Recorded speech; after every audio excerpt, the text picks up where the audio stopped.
Well, good evening. Now, evidently you didn't hear me. I like some response, or this is going to be a long weekend for all of us. So, good evening. Good. And that's I'm expecting response throughout the services. So I invite your answers to questions and a little nod of the head every now and then lets me know that you're awake and following along. So, well, I'm blessed to be here tonight. Excited to share from God's Word with you, and I trust that we can be encouraged together. Nice group of youth here. Thank you, Sandy Ridge Youth. Good to see you here. I wasn't sure. Walter had told me to let our youth know that they're invited to come, and I thought, well, maybe they got weary of hearing me preach at church, but I'm blessed that they came and to enjoy the weekend. So probably most of you kind of know who I am, but Kendall Burkholder, obviously. My wife is here, Glendora, and we have 4 children. Brenna's the oldest. She's 18, and then I have a daughter, Vanessa, who's 15, and Kate, who's 13, and Damien, 9. So that's our family. That's who we are.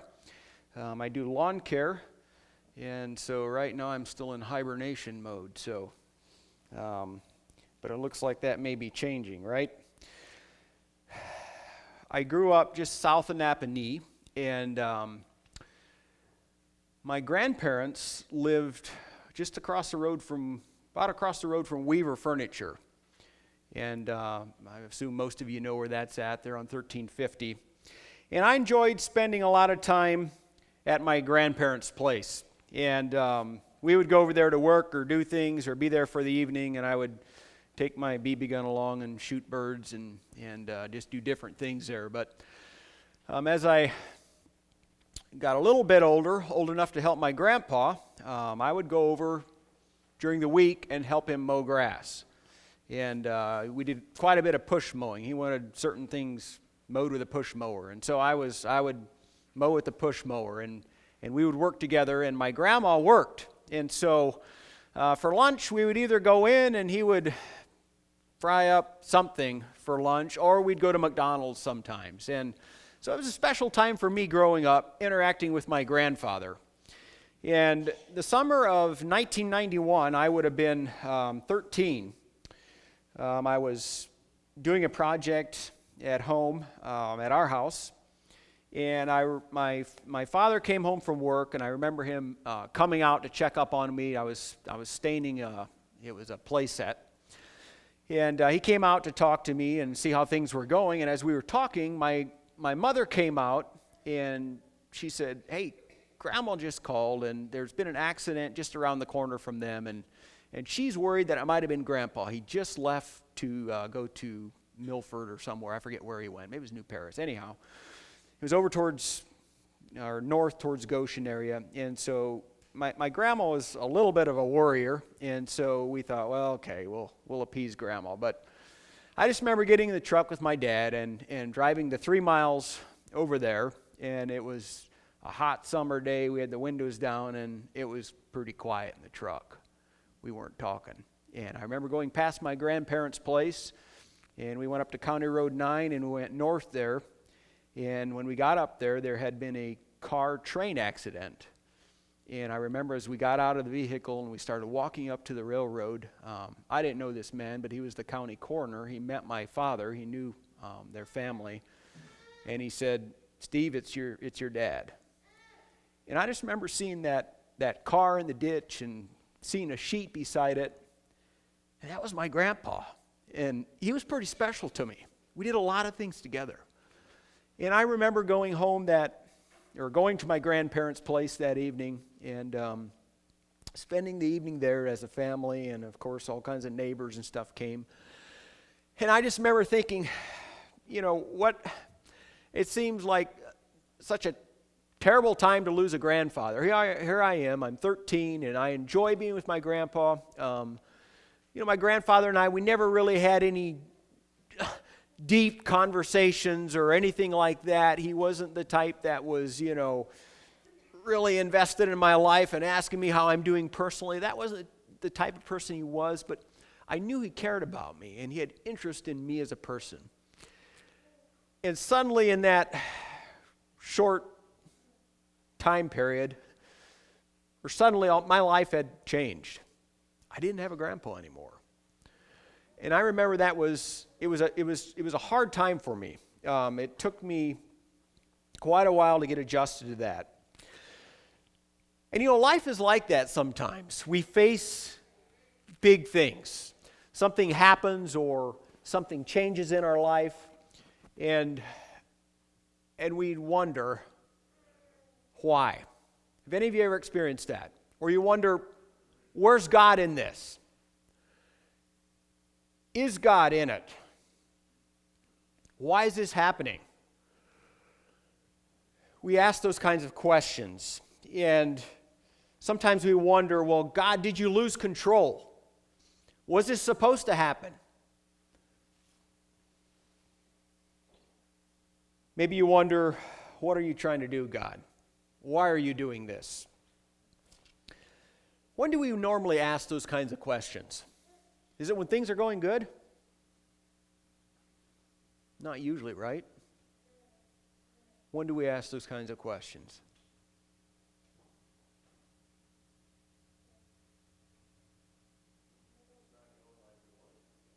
It's not going like we want it to be going, right? Something changed from what we thought should happen. Suddenly life changed.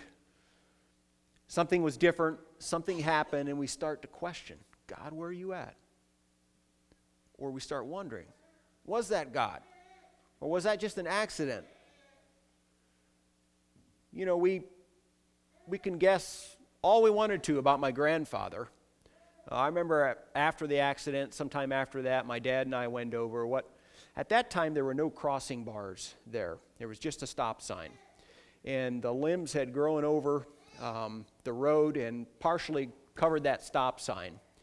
And my grandpa has lived in that area for his whole life. And so it's not that he didn't know the railroad was there, but for some reason he had tunnel vision and he drove right in front of a train. But my father and I went over and we trimmed up those branches so that you could see that stop sign, and did some things like that to hopefully make it better for somebody else. But it's in those times when something's not going right that we ask those questions. Tonight we're going to look at a story in the Bible where not everything went well. And as we go through this story, I would like for you to help me.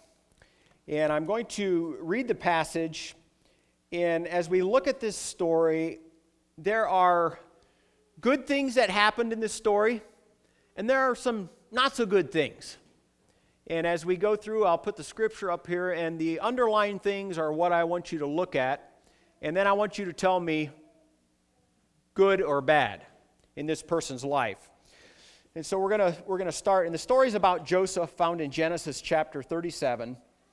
And you're all very familiar with the story. You can either turn there or you can look up here, but I'm just going to start reading in Genesis chapter 37, beginning at verse 12. And so Joseph, his brothers are out taking care of the sheep. That's where we're breaking into the story. And it says, "And his brethren went to feed their father's flock in Shechem. And Israel said unto Joseph, Do not thy brethren feed the flock in Shechem? Come, and I will send thee unto them. And he said to him, Here I am. And he said to him, Go, I pray thee, see whether it be well with thy brethren and well with the flocks, and bring me word again. So he sent him out of the vale of Hebron, and he came to Shechem. And a certain man found him, and behold, he was wandering in the field. And the man asked him, saying, What seekest thou? And he said, I seek my brethren. Tell me, I pray thee, where they feed their flocks. And the man said, They are departed hence. For I heard them say, Let us go to Dothan. And Joseph went after his brethren and found them in Dothan. And when they saw him afar off, even before he came near unto them, they conspired against him to slay him. Good or bad? First of all, what did they do?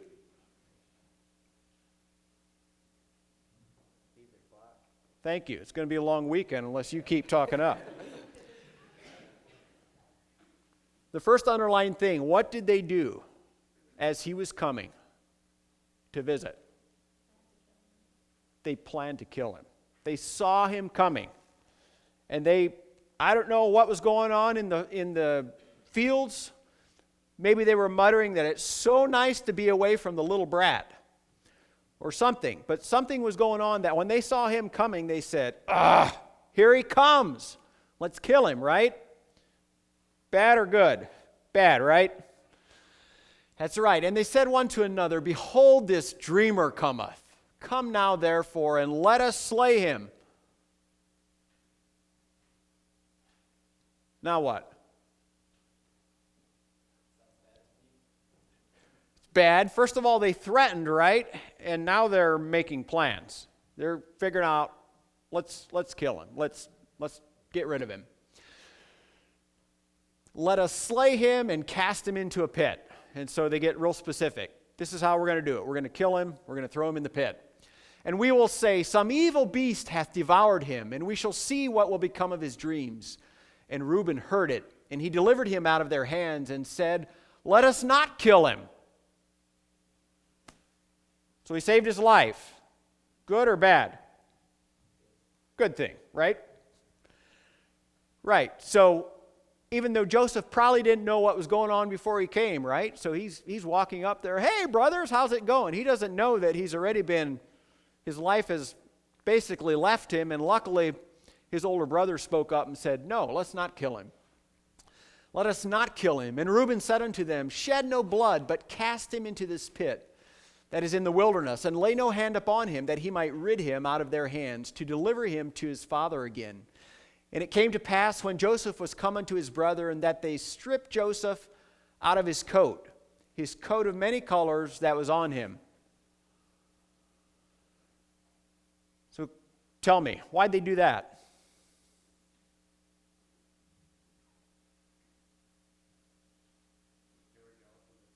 They were jealous of him. Yeah. And then they stole his personal possession, right? This was probably his favorite coat. It was special. It was something that his mother had made for him. And so they took his personal possession. And I don't know if you've ever had anything stolen, but that doesn't feel very good. It doesn't feel very good when somebody takes something that you own, something that's mine, something that I've worked for, and something that I value, and somebody takes it. But they took it from him. It says, and they took him and cast him into a pit. It's good or bad? It's bad. That's right. They cast him into a pit. And the pit was empty. There was no water in it. And they sat down to eat bread. And they lifted up their eyes and looked. And behold, a company of Ishmaelites came from Gilead with their camels, bearing spicery and balm and myrrh, going to carry it down to Egypt. And Judah said unto his brethren, what profit is it if we slay our brother and conceal his blood? Come, and let us sell him to the Ishmaelites, and let not our hand be upon him, for he is our brother and our flesh. And his brethren were content.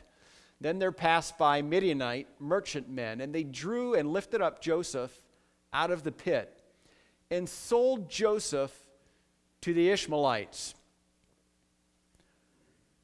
Is that good or bad? If they sold him to the Ishmaelites, where's he going?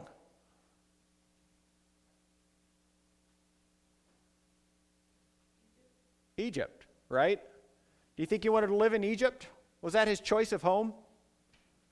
Probably not, right? And the interesting thing is, okay, we read this story and we have this, you guys know what happened. You know the end of the story. But put yourself in Joseph's shoes as we read through here. He doesn't know the end of the story. All he's doing is going to visit his brothers.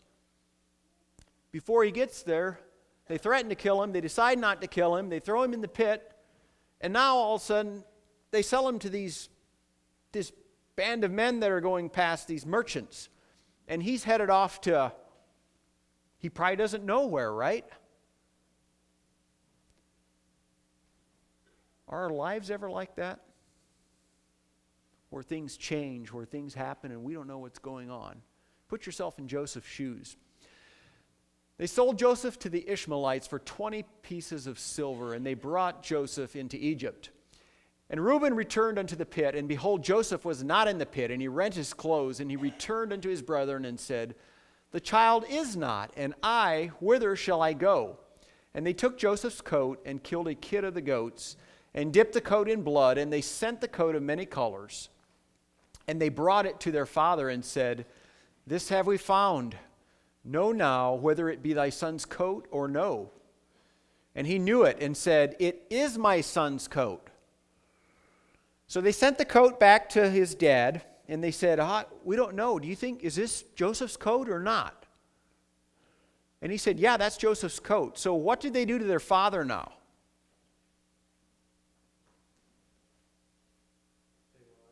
They lied, and they tricked him. So put yourself in Joseph's shoes. You go to visit, you get thrown in the pit, you get thrown to this group of men.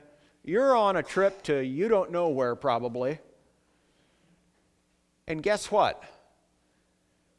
If you'd imagine Joseph heading that way, you probably think, well, at some point the brothers are going to go home and Dad's going to figure out that I'm not with him, and Dad's going to figure out where did I go? Did I get lost? And Dad will come looking for me, right? And what do the brothers do? They take that idea away, right? Joseph doesn't know that, but that's not going to happen because now they've tricked their dad into thinking that he's dead. So Dad's probably not going to go look for him if he thinks he's dead. And so he said, It is my son's coat. An evil beast hath devoured him. Joseph is without doubt rent in pieces. And Jacob rent his clothes and put sackcloth upon his loins and mourned for his son many days. And all his sons and all his daughters rose up to comfort him. That would have been interesting, wouldn't it have?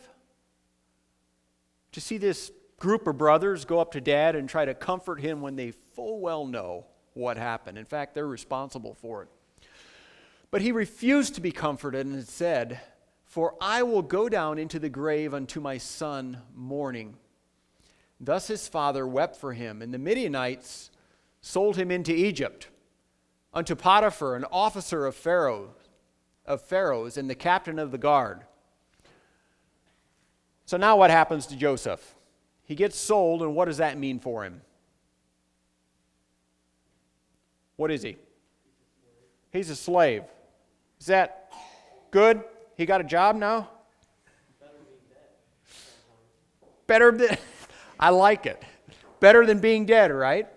But slave is probably not the choice on Joseph. It's probably not one of his life's goals, right? And so he gets sold into Potiphar's house, and he's a slave. All he wanted to do is go visit his brothers out in the field and give them some food from home and visit with them a bit and go back and report to Dad how everything's going, right? And suddenly, everything has changed. Everything's out of control. He doesn't get to make any choices for himself. Suddenly, everything is happening to him. We're going to skip a chapter, and we're going to go to chapter 39, and this is talking about Joseph when he was in Egypt. It says, And Joseph was brought down to Egypt, and Potiphar, an officer of Pharaoh, captain of the guard, an Egyptian, bought him of the hand of the Ishmaelites, which had brought him down thither. And the Lord was with Joseph. How do you think he knew that?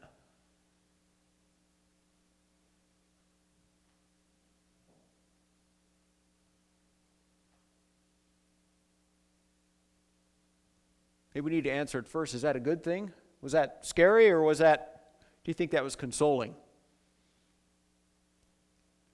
It's a good thing, right? How do you think he sensed that? How do you think he knew that the Lord was with him? Maybe felt a peace. Everything's out of control. The situation is out of control. He has nothing. He can't do anything about where he's at. But the Lord was with him. He maybe felt a peace. And he was a prosperous man. And he was in the house of his master, the Egyptian.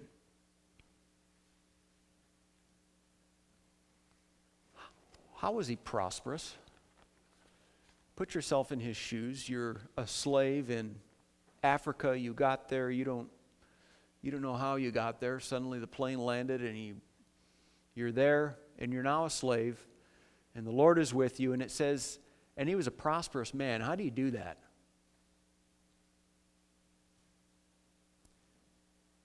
Is that a good thing? Bad thing? Good thing, right? He was prosperous even though everything was out of control. His life was out of control. His plans weren't plans anymore, right? Life was happening to him. He wasn't making any plans. And he was in the house of his master, the Egyptian, and his master saw that the Lord was with him. And so if that's true, I don't see Joseph coming to work mornings or coming over to his master's house and being all dumpy and down in the dumps and just, crying and, I didn't get much sleep last night. He's worrying about home. If his master saw that the Lord was with him and he saw him doing a good job, I think Joseph was excited to go to work and work for Potiphar. It says, and Joseph found grace in his sight. This is his slave, his owner, right? He found grace in his sight. So is that a good thing for Joseph? Yes. It's a good thing for Joseph, right? And so even though he found himself in less than ideal circumstances, at least the person that he's working for is kind of liking him, probably going to be kind to him. He found grace in his sight, and he served him, and he made him overseer over his house. And all that he had, he put into his hand. So what happened? Give me just a phrase here to describe what happened there at the end.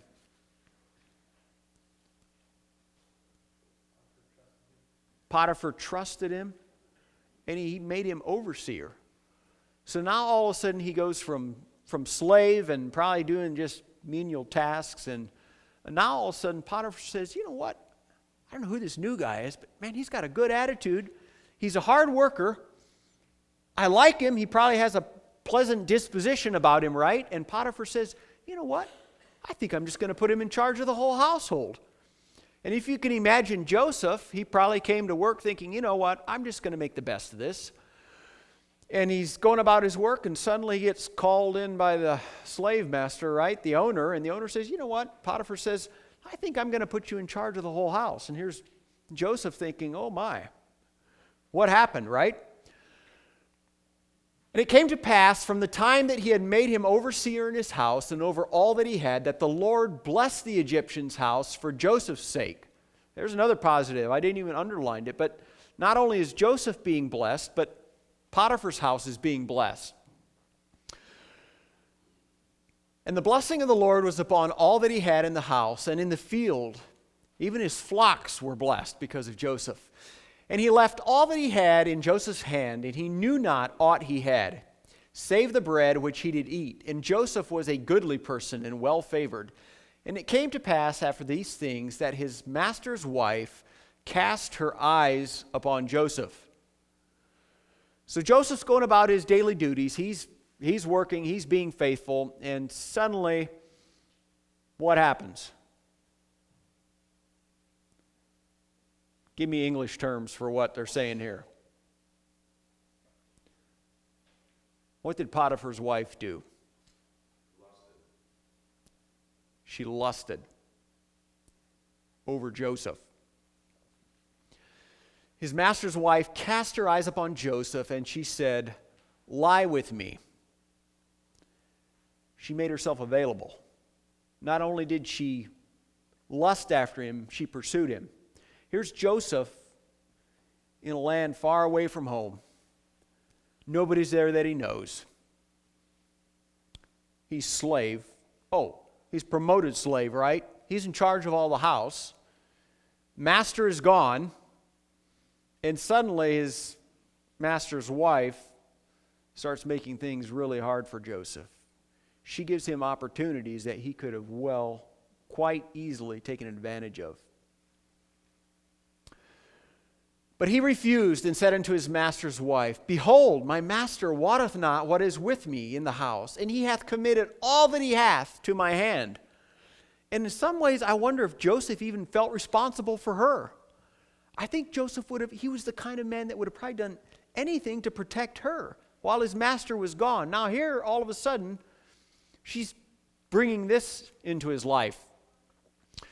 There is none greater in this house than I, neither hath he kept back anything from me but thee, because thou art his wife. How then can I do this great wickedness and sin against God? And it came to pass, as she spake to Joseph day by day. Good thing or bad thing? Bad. So this wasn't a one-time thing, but this was going on every day. And I wonder if Joseph started kind of dreading going to work. Here he has this responsibility. He's supposed to take care of stuff at Potiphar's house. And every morning when he goes, why, there she is. And I believe she made it hard for him. And she tried different things every day. And she put pressure on him. That he hearkened not unto her to lie by her or to be with her. And it came to pass about this time that Joseph went into the house to do his business. And there was none of the men of the house there within. And she caught him by his garment, saying, Lie with me. And so she tempts him again. And this time she doesn't just tempt him. She's pursuing him. She's grabbing him. She's trying to pull him to her. And he left his garment in her hand and fled and got him out. And it came to pass when she saw that he had left his garment in her hand, and was fled forth, that she called unto the men of the house, and spake unto them, saying, See, he hath brought an Hebrew unto us to mock us. So what's Potiphar's wife doing here?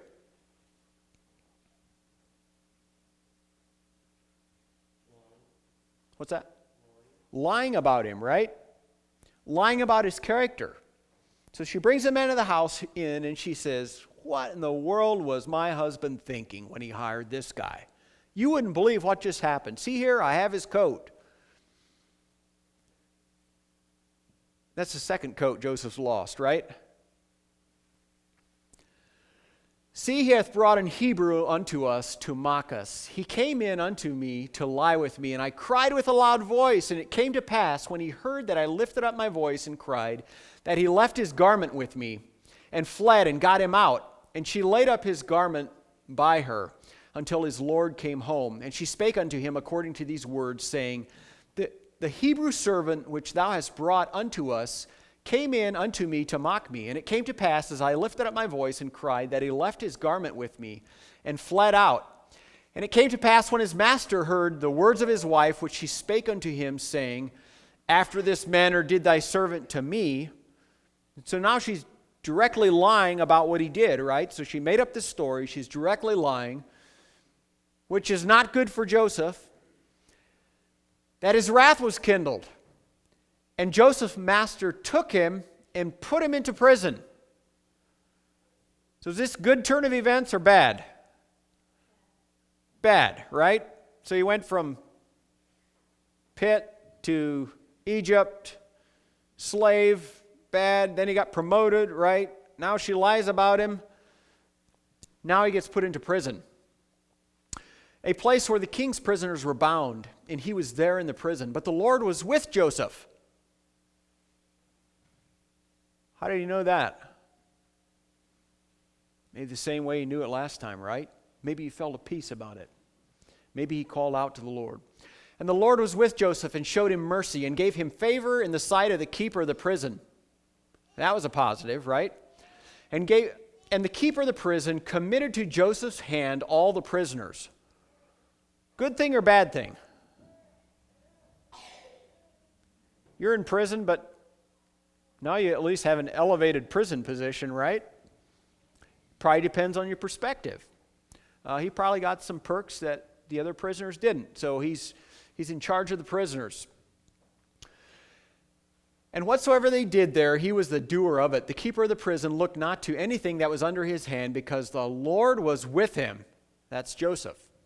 And that which he did, the Lord made it to prosper. And that's a good thing. God began to bless Joseph where he was at. And I think he was effective in that prison, even though he didn't plan to be there. Even though he probably didn't want to be there at first. But he took, in every scenario that he found himself in, he just applied himself. When he got sold, when he got to Egypt, he worked for Potiphar. He did the best job he could. And he got promoted. If you would have been Joseph, would you have the same type of attitude? Would you have had the same disposition about you to make your slave owner, your owner think, wow, this guy's he's really got a good attitude. I like him. I think I'm going to give him a promotion. I think I'm going to raise him up or let him be over the household. You know, a couple other things about Joseph while he was in prison. Later on, if you remember the butler and baker, that whole fiasco that happened. As he was in the prison, they came in. They're also in prison. And they begin to talk back and forth. If you remember, they both had a dream. And then Joseph gave them meaning of the dream. And suddenly, I mean, they're right next to Pharaoh. They're right next to King. They're right next to the top person in the land. And so suddenly Joseph has this connection with them. And you know what? He might be able to get out of prison. And so he probably gets his hopes raised. Well, they go off and they forget about him. So what's Joseph's response supposed to be? Or what could it have been? Well, he could have been all in the dumps, right? But I don't think he was. That's just not the type of person that Joseph is. But eventually, we all know what happened. Eventually, they did remember him, and Joseph came out of prison, and Pharaoh made him overseer of Egypt. And as I thought about this story, I had to wonder, if Joseph was overseer, at that point, why didn't he someday say, you know what, I need to go out here and check a few things and just disappear and head home? He probably could have. He's overseer.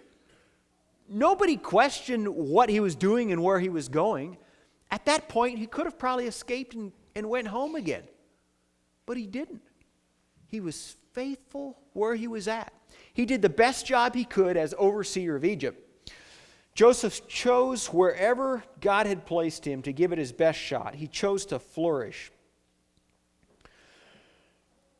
You know, our lives, even though we don't maybe have the extremes that Joseph experienced, in our lives, we all face hard things at times. We all face things that we wish we wouldn't have to face. And sometimes we face blessings too, don't we? We face things that are a blessing. And life is like that sometimes. There are highs and lows. And we all face them. You know, some years ago, my wife and I think we were young married. I don't think we had any children. And we went skiing with a group of friends in Pennsylvania. How many of you board or ski? A few of you. Hopefully you can identify with the story here. But when you're skiing, it's pretty important that, for the most part, you're balanced on your skis. And I don't board, so I ski. But on a board, you have to also balance with both of your feet. Well, anyhow, we were skiing, and it was in Pennsylvania, so it was a bigger slope than what they have up in Michigan. Michigan, they're just kind of down, and you go back up, and this is what you do all day long. You just go up and down. But Pennsylvania, they have a little bigger slope. There's actually a mountain that you could go up, and you could ski down, and then you could take the lift up, and then you could ski over here, and you could kind of work your way around the mountain. And that's where we were at. I'd kind of worked my way around the mountain, so you can't just go from the top and go right down to the parking lot or down to the main lodge area. You have to go up again and work your way back around. Well, I was in the middle of skiing, and I broke a binding or a ski boot. I forget what it was, but my one ski was not usable. And I was around the side of the mountain. Well, I decided I'm not going to take my skis off and trek around the bottom of the mountain. That looked like too much work. So I finally got on the lift, and I got up the ski slope, And when I got to the top, I wasn't quite sure what I was going to do because it doesn't work very good to ski with one foot in. And so I held the ski, and I would balance, and it was going pretty good. But then, somebody was ahead of me, and it's hard to turn on just one leg. And so I dragged my boot and and finally, I'd wipe out. And so I'd get back up on the ski again, and I'd get going, and I'd be going pretty good, well, now I'm going too fast, and there's no way to slow yourself down. I mean, typically you turn real sharp, and it slows you down, but with one ski, it didn't work. So I'd just go until finally I was like, you know what, I better not go any faster, and I'd just ditch it. And so that was kind of my ride down the slope that day. And sometimes life is a little bit like that. Sometimes life is a little bit like that. We think, okay, we about have it balanced, we're just about going, and then somebody cuts in front of us, and we have a crash, or something happens, or we maybe get out of control, and we end up wiping out. And sometimes it's just a balancing act trying to stay up. But when you have 2 feet in a ski or on a board, and everything's working right, I tell you what, going down the hill is just exhilarating. It is just a lot of fun. And you can go down, and you can control it, you can go around people, and you can stay out of the trees, hopefully, and get to the bottom. But it's just a lot of fun. But when you learn to ski, there are a fair amount of accidents. You fall. There's a fair amount of snow that goes down your back. They're just... for skiers, we call them garage sales, because when they fall down, one ski goes that way and one that way, and the poles are everywhere. We just call it a garage sale because it's just kind of scattered all over. But as you learn to ski and as you learn to control yourself going down the hill, it's once you master that you can enjoy skiing down the hill, and you know your limits. You've learned from those accidents, and you can actually enjoy skiing or boarding. But it's nearly impossible, maybe not quite, but it's pretty hard to learn without falling at all. At some point we fall. And life is like that. It seems like there are constantly things that we need to learn. There are constantly things that come in our lives that affect us. They affect where we're going. They affect the speed of our life.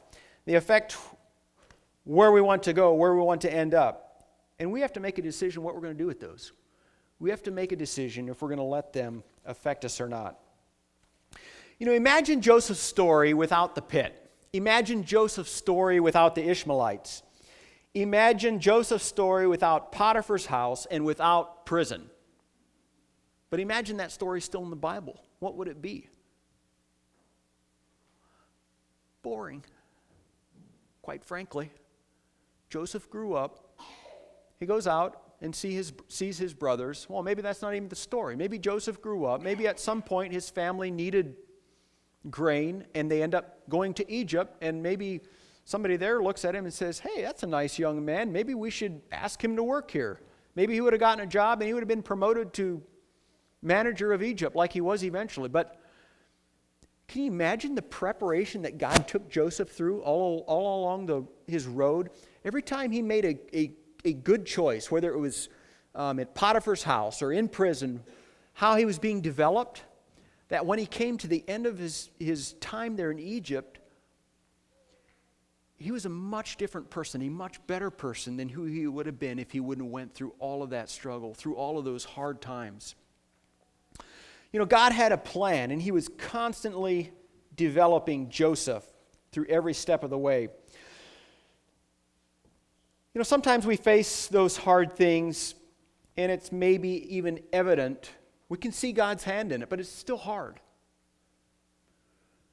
And sometimes that's the scariest, when we know that it was God's will, but that really hurts God. It doesn't feel good what I'm going through. It doesn't feel good what I'm facing. And when we start to wonder, why does God do this? Why does God make it so hard for me? Why would he allow that? We hear that question sometimes. How could a loving God allow me to face whatever it is? And I wonder sometimes if God, in his all-knowing, the all-knowing being that he is, wants to draw us, wants us to learn something. Psalm 46:1 says, God is our refuge and strength, a very present help in trouble. Are you the type of person that when you hit a hard time, that you crave God? God, I need you. I need to hear more of you. I want more of you. This is so hard. This is so hard, but I want to learn I want to learn the lesson that you're trying to teach me. I want to know what you're trying to, I want to know what you want me to know. I want to be in your will. I want to follow you. I want to do what you want me to do. Is God your refuge? You know, David in the Psalms illustrated this quite well in Psalm 42. And I'm just going to read through it and point a few things out. Sorry, that was Psalm 46:1. God is our refuge and strength, a very present help in trouble. Let's go to Psalm 42. It says, as the hart panteth after the water brooks, so panteth my soul after thee, O God.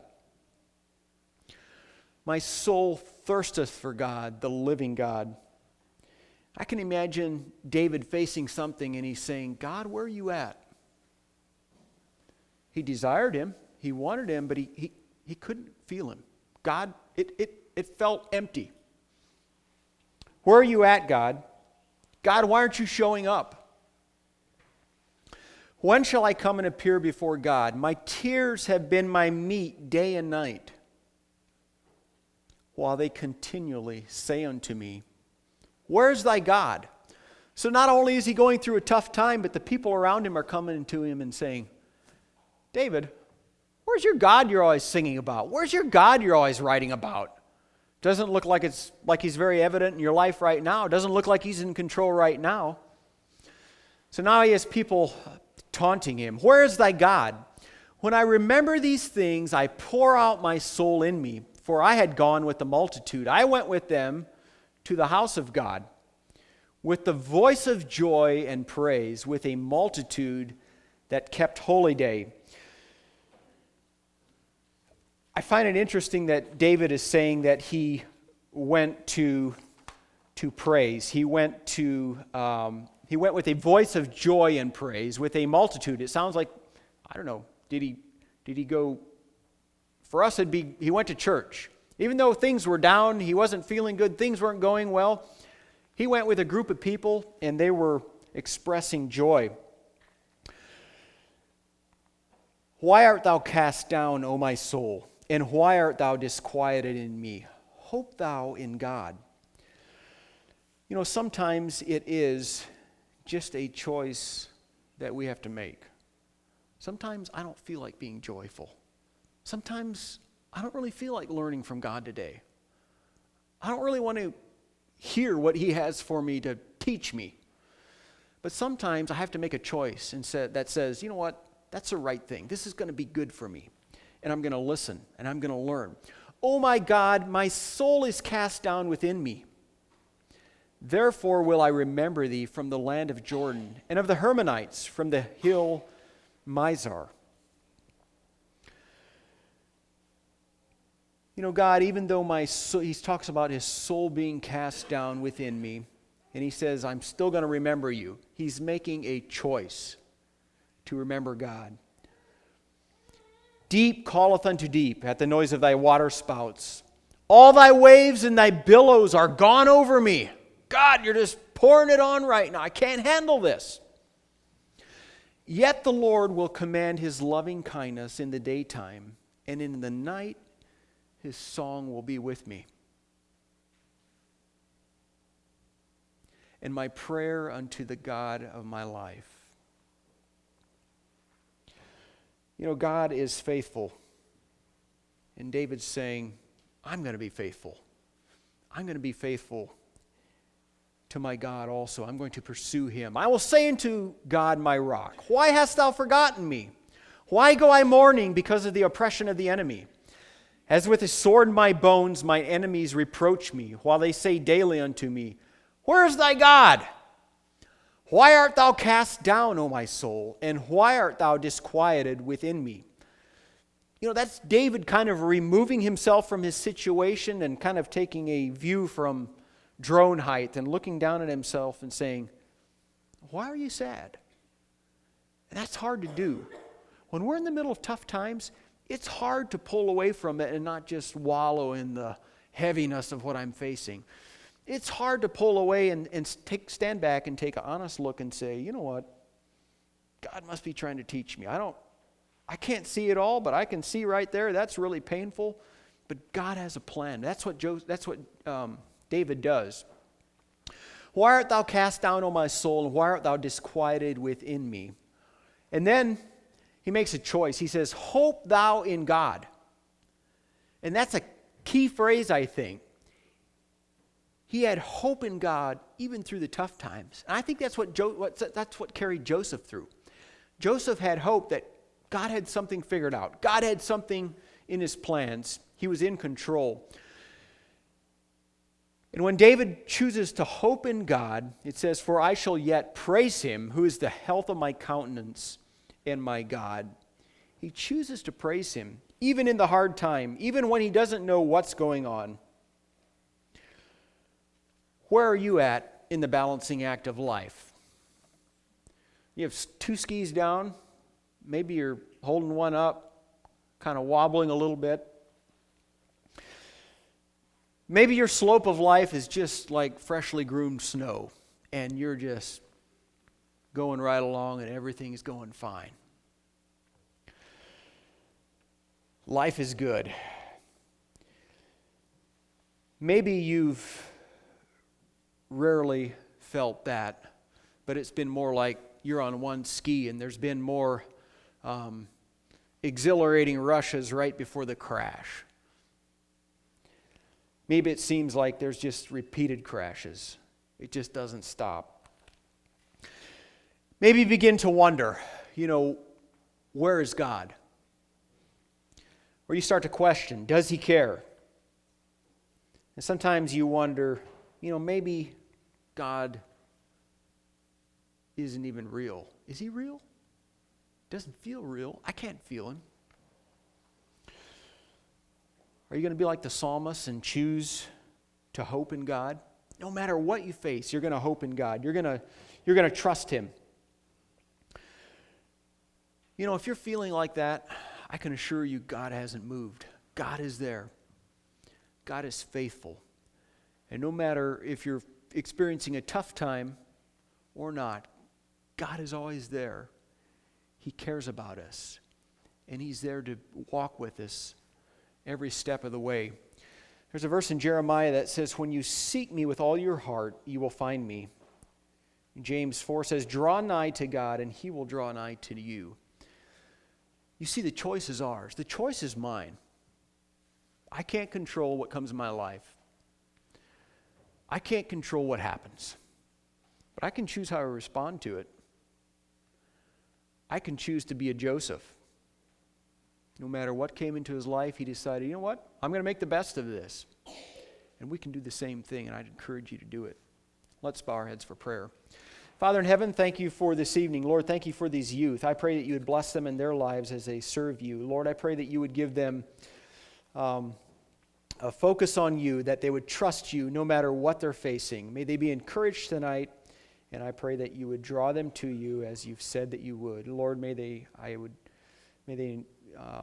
pursue you, and I pray that they would seek you and that they would find you. And Lord, we know that you are faithful in loving us. We pray this in Christ's name. Amen.